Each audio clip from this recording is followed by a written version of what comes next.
Friends, अपन P block पढ़ रहे थे। पी ब्लॉक में अपन ने क्लासिफिकेशन देख लिया था, जनरल ट्रेंड्स देख लिए थे, केमिकल फिजिकल प्रॉपर्टी देख लिया था, नाइट्रोजन फैमिली के बारे में बात कर रहे थे, अमोनिया की इम्पोर्टेंस देख ली थी, अमोनिया का प्रोसेस देख लिया था, कल नाइट्रिक एसिड के बारे में देख लिया था। आज अपन फॉस्फोरस के एलोट्रॉप्स पढ़ेंगे। तो फॉस्फोरस के मेनली 3 इम्पॉर्टेंट एलोट्रॉप्स हैं। कौन कौन से? वाइट, रेड और ब्लैक। ठीक है। वाइट जो फॉस्फोरस होता है वो ट्रांसल्यूसेंट होता है, मतलब आर पार एकदम जैसा ऑयल वाला पेपर होता है ना, वैसा होता है। ट्रांसल्यूसेंट एकदम क्लियर नहीं दिखता, धुंधला सा दिखता है, पर थोड़ा बहुत दिखता है आर पार।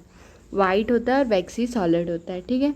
ये पॉइजनस होता है और वाटर में इनसॉल्युबल होता है, बट कार्बन डाइसल्फाइड CS2 में क्या होता है? सॉल्युबल होता है। और ये जब अपन इसको डार्क में रख देते हैं तो ये चमकता है, जैसे जुगनू वगैरह चमकते हैं वैसे ही चमकता है। इसको क्या बोलते हैं? Chemical luminance. ठीक है। और ये जब NaOH के साथ बॉईल करता है इनर्ट गैस एटमॉस्फेयर पे, इनर्ट एटमॉस्फेयर मतलब जहाँ पे कि जो गैसेस प्रेजेंट हैं एटमॉस्फेयर में वो एक दूसरे से रिएक्ट नहीं कर रही होंगी, तो अपन इसको NaOH के साथ जब बॉईल करवाते हैं इनर्ट एटमॉस्फेयर में तो अपने को क्या मिलता है? फॉस्फीन गैस मिलती है। ठीक है। साथ में क्या निकलता है? सोडियम हाइपोफॉस्फाइड निकलता है। ठीक है। और वाइट फॉस्फोरस देखेंगे तो वाइट फॉस्फोरस क्या होता है? लेस स्टेबल होता है। ठीक है। लेस स्टेबल इसलिए क्या होगा? ज़्यादा रिएक्टिव होगा एज कम्पेयर। ठीक है। और अदर सॉलिड फेज से ज़्यादा रिएक्टिव होगा। अंडर नॉर्म इसका एंगल स्ट्रेन कितना होता है? P4 मॉलिक्यूल का 60 डिग्री होता है एंगल स्ट्रेन, और ये फायर इजीली कैच कर सकता है जब, और कितने वाइट फ्यूम्स बनाएगा? P4O10 के वाइट फ्यूम्स बनाता है। ठीक है। ये रिएक्शन दी है P4O5, तो ये काय में कन्वर्ट हो जाएगा? P2O10 में, जो कि क्या है? वाइट फ्यूम्स देगा अपने को। ठीक है। और ईजीली फायर को कैच कर लेगा। It contains a discrete tetrahedral P4 molecules. ये टेट्राहेड्रल P4 मॉलिक्यूल्स होते हैं और इसके बीच में एंगल स्ट्रेन कितने का होता है? 60 का होता है। ये किसका हो गया? वाइट फॉस्फोरस का स्ट्रक्चर हो गया। अब रेड फॉस्फोरस कैसे मिलेगा? रेड फॉस्फोरस अपन वाइट फॉस्फोरस को हीट कर देते हैं 573 केल्विन पे। इनर्ट एटमॉस्फेयर पे ही रखना है अपने को, और इसको कुछ दिनों तक के अपने को हीट करना है। अब रेड फॉस्फोरस को हाई प्रेशर में हीट करेंगे और ब्लैक फॉस्फोरस बन जाएगा। जब अपन रेड फॉस्फोरस को हाई प्रेशर पे हीट करेंगे और अलग अलग सीरीज ऑफ फेजेस में मतलब लिक्विड, सॉलिड, गैस, इसमें अलग अलग फेजेस में उसको हीट करेंगे तो क्या बन जाएगा? ब्लैक फॉस्फोरस बन जाएगा। ठीक है। रेड फॉस्फोरस जो होता है आयरन ग्रे रस्टर देता है, ऑर्डरलेस होता है, नॉन पॉइजनस होता है और insoluble in water as well as carbon dioxide CS2 में भी ये सॉल्युबल नहीं होता, वाटर में तो इनसॉल्युबल होता ही है।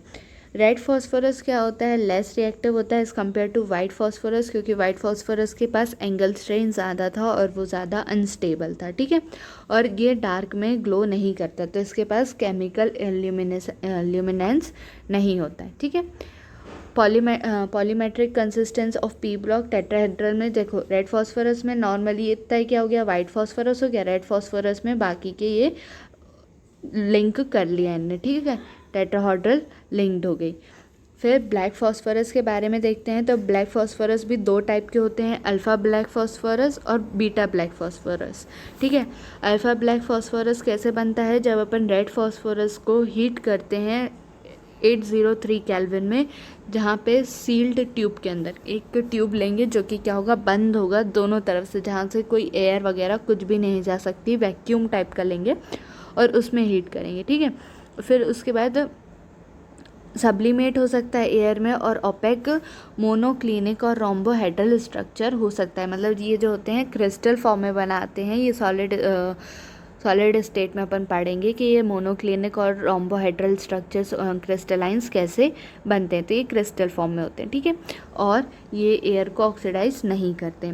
बीटा ब्लैक फॉस्फोरस कैसे प्रिपेयर करेंगे? वाइट फॉस्फोरस को 473 केल्विन पे हीट करेंगे, हाई प्रेशर में हीट करेंगे, और ये बर्न नहीं होते एयर में 673 केल्विन तक के। ठीक है। तो ये अपन ने फॉस्फोरस के बारे में पढ़ लिया, फॉस्फोरस के एलोट्रॉप्स देख लिए। अब अपन देखते हैं फॉस्जीन गैस। ठीक है, इसका प्रिपरेशन देखते हैं। तो ये कैसे प्रिपेयर करवाते हैं अपन, मेनली कैल्शियम फॉस्फाइड को वाटर के साथ रिएक्ट करवाएंगे या फिर कैल्शियम फॉस्फोरस को डाइल्यूट HCl के साथ रिएक्ट करवाएंगे। ये रिएक्शन दी है Ca3P2 + 6H2O, तो ये अपने को ये फॉस्फीन गैस मिल रही है दोनों में, या तो H2O लो या तो HCl लो। ठीक है, अब लैब में अपने को अगर इसको प्रिपेयर करना है तो अपन वाइट फॉस्फोरस को कॉन्सेंट्रेटेड NaOH सॉल्यूशन के साथ हीट करवाएंगे। ठीक है, यहाँ पे भी क्या होना चाहिए, इनर्ट एटमॉस्फेयर होना चाहिए CO2 का। ठीक है, तो NaOH को वाटर के साथ, और इधर पे भी sodium hypophosphide as a by product निकलेगा। जब फॉस्फीन गैस प्योर होती है, ये क्या होती है, इन्फ्लामेबल होती है, मतलब नॉन इन्फ्लामेबल, जल्दी जलती नहीं है, इन्फ्लेम नहीं लेती, बट बिकम इन्फ्लामेबल कब जलने लगती हैं, जब P2O4 होगा या P4 के वेपर्स वहाँ पे प्रेजेंट होंगे फॉस्फीन गैस में, तो वो जलने लगेगी, ऐसे वो जलती नहीं है। तो अब इसको प्योरीफाई करना है इम्प्योरिटीज़ से, तो क्या करते हैं अपन, HI में इसको क्या करते हैं, एब्जॉर्ब करवा देते हैं, तो क्या बनाता है, फॉस्फीन आयोडाइड।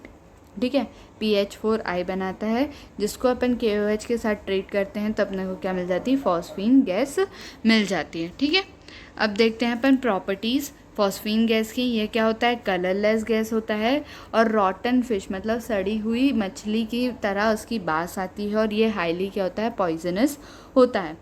ये ट्रेस अमाउंट में अगर ऑक्सीडाइजिंग एजेंट लाइक NaOH और Cl2 एंड Br2 के वेपर्स को कॉन्ट्रैक्ट में ट्रेस कर सकता है। It is slightly soluble in water, water में क्या होता है, स्लाइटली सॉलेबल होता है, और PH3 का वाटर के अंदर क्या होता है, डिकम्पोज हो जाता है लाइट गिविंग रेड फॉस्फोरस के अंदर, एंड हाइड्रोजन गैस लिबरेट होती है अगर अपन फॉस्फीन गैस को क्या में वाटर में डिकम्पोज करते हैं।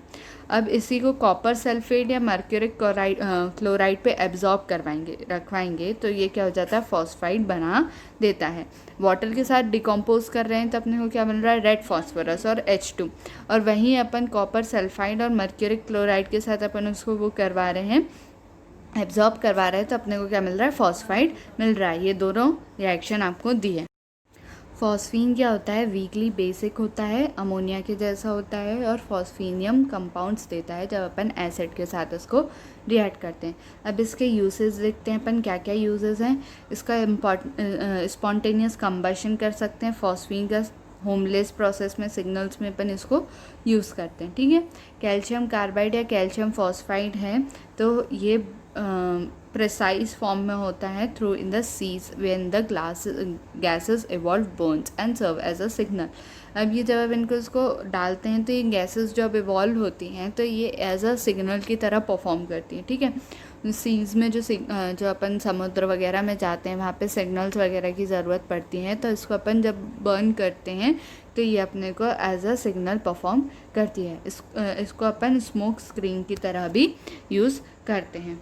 ठीक है, ये आपको क्वेश्चन दिया हुआ है एक, क्या दिया हुआ है, in what way it can be prove that PH3 is basic in nature. अब अपन कैसे प्रूव कर सकते हैं जो फॉस्फीन गैस है वो बेसिक है, कैसे प्रूव कर सकते हैं, जब फॉस्फीन अपन HI के साथ रिएक्ट करवाते हैं तो ये क्या बनवाता है, फॉस्फाइड आयोडाइड PH4I बनवाता है। ठीक है, इसकी वजह से ये क्या शो करता है कि ये एक बेसिक नेचर शो कर रहा है। ठीक है, क्योंकि लोन पेयर होते हैं फॉस्फोरस के पास, देखो फॉस्फोरस होगा 3 के साथ उसने बॉन्डिंग बना ली, 5 होते हैं, ये 3 के साथ इनने बॉन्डिंग बना ली, और एक पेयर क्या हो गया, उसका लोन पेयर हो गया। तो लोन पेयर है तो ये क्या करता है, जब अपना I आता है, HI आता है, तो उसको अपने लोन पेयर डोनेट कर देता है। उससे क्या होता है, बेसिक वो होते हैं जो लोन पेयर को डोनेट करते हैं, तो ये क्या होता है, इसकी वजह से बेसिक नेचर उनका पता चलता है। ठीक है, और लुईस बेस की तरह ये रिएक्ट करते हैं। आपको 2 इंटेक्स क्वेश्चन दिए हुए हैं। बॉन्ड एंगल PH4 में पूछा है हायर देन PH3 क्यों, और what happens when white phosphorus is heated with concentrated NaOH in inert atmospheric condition. तो ये आप दोनों क्वेश्चन सॉल्व करने की कोशिश करना। नेक्स्ट वीडियो में अपन क्या पढ़ेंगे, फॉस्फोरस के हैलाइड्स के बारे में पढ़ेंगे। Thank you.